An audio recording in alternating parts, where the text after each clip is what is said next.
In this video, we're going to cover the key statistics for continuous probability. These include all of the regular ones like the mean, the variance, and the standard deviation, but they also include a few new ones like percentiles and interquartile range. For those who don't know me, my name is Chris Iannazoni. I used to work as an engineer for a defense company, and I've since left that to start a career in tutoring. I make these videos to help VCE students do the best they can in math methods. With that out of the way, let's get into it. The mean of a probability density function is given by the definite integral of x multiplied by f of x, where the bounds of the integral is just going to be the domain of the function. So in this example, we're going to take the definite integral from 1 to 2, and we're going to do that of x multiplied by our function, 2 over x squared. All we have to do is a bit of simplification of the inside of that integral before we can find its anti-differentiation. Once we have that, we're just going to plug in our integral bounds and then solve the resulting logarithm. Once we do a bit of simplification, we arrive at an answer of 2 natural log of 2.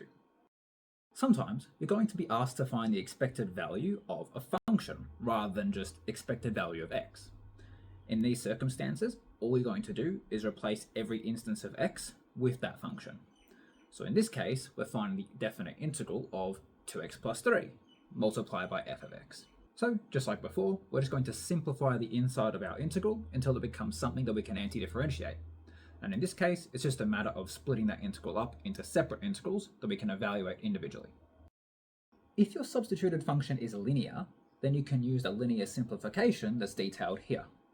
All we're going to be doing is finding the expected value, or the mean, as we're already used to, and then multiplying by the coefficient, which in this case is 2. And then lastly, we're just going to add that constant at the end, which in this case was an addition of 3. This is obviously a lot faster than what you would normally do. The equation of the variance can actually be expressed in 2 different ways. The second equation is just the expanded version of the first.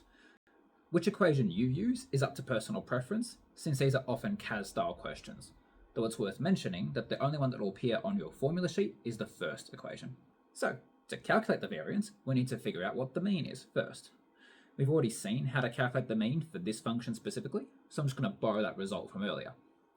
Now that we have the mean, all we're going to do is plug that into our variance equation and then solve using the CAS. Sometimes you'll be asked to find the variance of a function. Just like before with the expected value, every instance of x is just going to be replaced with whatever that function is. This gets pretty messy pretty fast, so it's recommended that you just use the expanded version of the variance for this kind of question, which as an integral looks like this.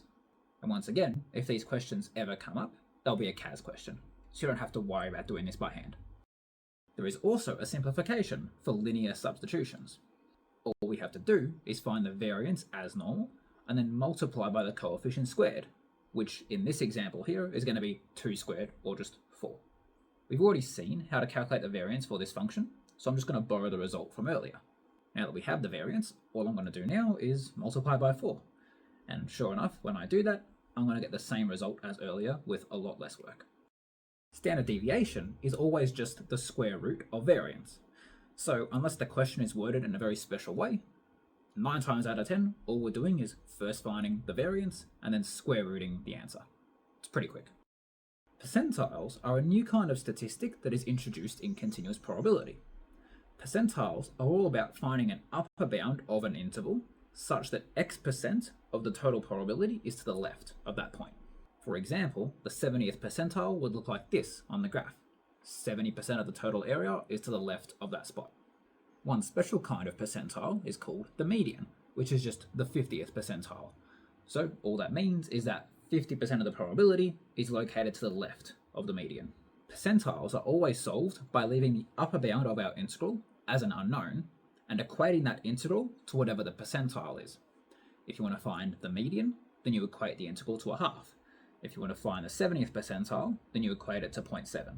This example here is asking us to find the value of a such that 90% of phone calls are less than a. It can be helpful to draw a quick graph here to demonstrate this, where a would be roughly around this position here. It is clearly an upper bound.